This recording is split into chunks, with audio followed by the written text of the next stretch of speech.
Hey, okay, this is this is Naomi Wolf again. I'm recreating my live stream of my latest essay, Rock of Ages, Hanukkah, Christmas, and the Actual Miracle. And I'm recreating it because my adorable puppy Loki um, was barking at some strangers protecting the house. And so the last broadcast is not really usable. So he's now about to become an internet sensation, and he'll join us for this essay. Oh my gosh. Okay, baby. My husband calls him Nobo for no boundaries. Okay, sweetheart, that's enough. This is live, honey. All right. It's called Hanukkah, Christmas, and the Actual Miracle. And those of you who tuned in to the last version, please bear with me. This is the Loki version. I lit candles tonight for the first night of Hanukkah with my Irish Catholic husband standing nearby. He proudly mentioned the shamash, the guardian candle that protects all the others. I've been doing research, he said, and I took that as a gift.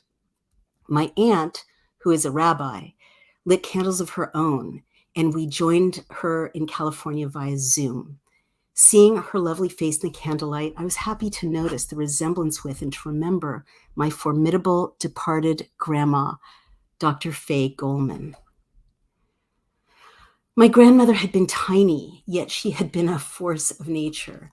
A professor of sociology far before her time, a defender of civil rights, an advocate for the rights of immigrant women, of farm workers in her local community. Her fierce belief in civil liberties and her disdain for bullies are always with me. Her spirit is present in me. Yes, I feel it. It keeps me from ever letting the flag of her principles, our principles, droop in the dust. Grandma Faye is watching.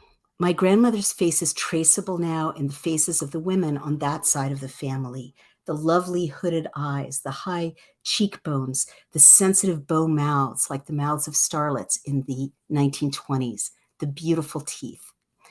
There have been at least 5 generations of these beauties, from the winding roads of Odessa to America, Chicago to San Francisco to Sebastopol. My cousin R, I'll call her R, is the latest iteration of the beauty that descends from my great-grandmother's side. The Cupid-like lips, the merry brown eyes, the high cheekbones, unmistakable. The lineage lives from the past into the present. But it was not just the lovely women of part of my family that is still in communication with me, that celebrated the first night of Hanukkah. My Greek Orthodox stepson had celebrated with us earlier too. Our celebration was unorthodox. We'd had a non-kosher feast of blue crabs and easy peel shrimp and garlic and lemon-soaked mussels, all dumped out on paper sheets on tabletops in a little family-owned hole-in-the-wall restaurant in Somerville, Massachusetts. The restaurant was called the Happy Crab. Not happy anymore, remarked my husband, as he broke one open with the nutcrackers that were provided for just that purpose. I came home after this feast to light the first candle and to sing Rock of Ages. True love, I think, leads you to open your arms to every important memory of your beloveds and to say, I don't really get it perhaps, but I will cherish this along with you. My husband's mom, a nurse, made Cornish game hens for their Christmas every year, coated in bacon, basted in white wine. My husband makes these as well to remember her and to remember his own deceased father, his own now deceased father, who worked 365 days a year, not on Christmas Day, managing his own donut shop. I, a Jewish lady who does not understand Christmas or Cornish game hens, open my arms to these memories of my husband's because love. Cornish game hens, Christmas, it is delicious. When I have prepared Christmases for my husband, he really enjoys them because I have no idea what to do. On Christmas Day, half jokingly, I call myself Mindy, Santa's Jewish helper. I decorate a brightly lit little tree and adorn our home with candy canes and ply Brian with butter cookies. My puppy's eating my desk.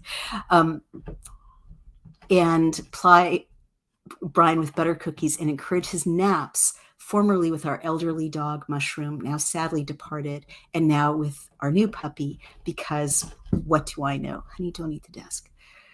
My image of Christmas is from movies and from Hallmark cards.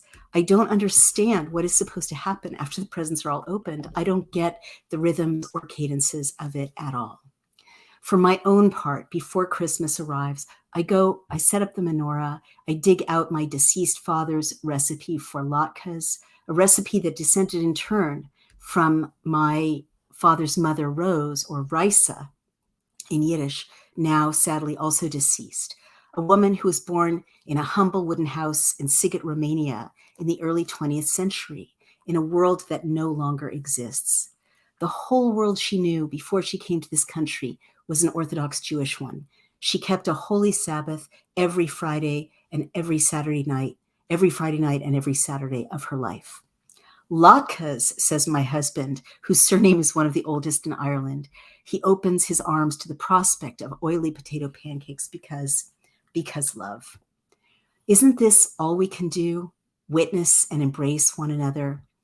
Isn't that all it really means to have a season of lights? Maybe no one alone is right. Maybe no one alone has the whole story. Maybe the whole story is too big for any one narrator to grasp it. The Maccabees, witnessing their miracle, do not have the only miracle in the world.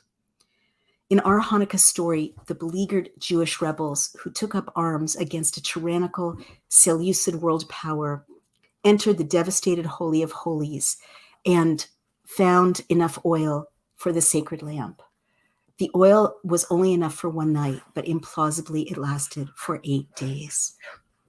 God showed up for us and helped us in our direst need, says our foundational myth, our foundational story.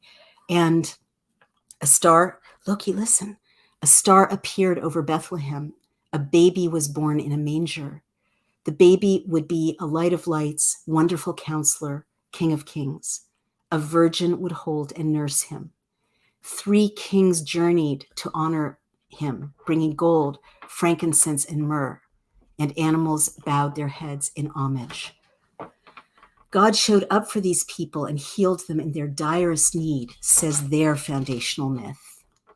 Why can't it all be true? Why can't God find us everywhere, in every land, in every story? Why do labels matter at all? Maybe the labels are not the point. Maybe God is not at all interested in labels. Who cares whose miracle wins? Maybe all the miracles win. Maybe love is the only real miracle, and all the stories simply manifest this river of love. Wondrous lights in a ruined temple, divine child in a manger, holy night or nights. Isn't it all in essence the same miracle? Humans embrace one another and thus honor their Lord. Isn't that the only miracle after all? The way love weaves through us and through generations, from Sighet to Chicago to San Francisco to Sebastopol, the way love says, how amazing, I am here for you, Cornish game hens, easy peel shrimp, latkes. Isn't that the Hanukkah miracle, the Christmas miracle? Isn't the light in the ruined temple everyone's light? And isn't the baby born to save us all the salvation of everyone? Doesn't God talk to us in every single language he knows? Whatever the answer, God bless you and keep you and yours and cherish you and your family, my friend, this Hanukkah and Christmas season. This is the song my family used to sing on this night when my dad was alive and my brother and I were small. Rock of ages, let our song praise thy saving power. Thou amidst the raging throng wast our sheltering tower. Furious they assailed us, but thine arm availed us, and thy word broke their sword when our own strength failed us. And thy word broke their sword when our own strength failed us. Chag Sameach, Happy Hanukkah, and Merry Almost Christmas. This is Naomi Wolf and Loki, and the Substack is Outrages. Please support it, and please also support and become a member of dailyclout.io, where we protect your liberties every day. Have a wonderful holiday, and thank you for listening.